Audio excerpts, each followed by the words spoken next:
10 weeks of wealth sprint. Today, I want to do something different. Use what is actually happening in the financial world right now to give you a complete picture of where things stand and what smart financial moves look like in the current environment. The current financial environment in one paragraph. Inflation at 3.8%. The Federal Reserve holding rates steady. Consumer prices 24% higher than 2021. The biggest IPO in history, just completed with SpaceX at a $2 trillion valuation. Nearly half of U.S. households struggling to make ends meet. Cost of living, the #1 financial concern for the majority of people. And yet the stock market continues to generate long-term returns that beat inflation.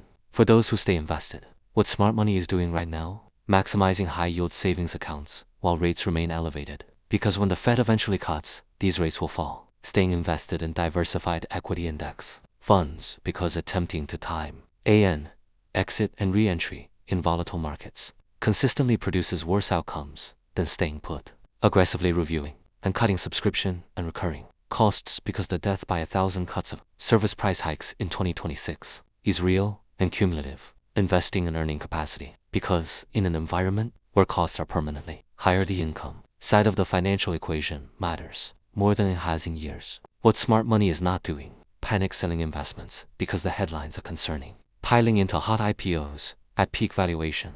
Excitement without understanding the underlying business and risk. Taking on new high-interest consumer debt in an elevated rate environment. Using BNPL services to maintain a lifestyle the underlying income does not support. The wealth sprint message has been consistent across 10 weeks, and it remains consistent regardless of what is in the news. Build your emergency fund. Eliminate expensive debt.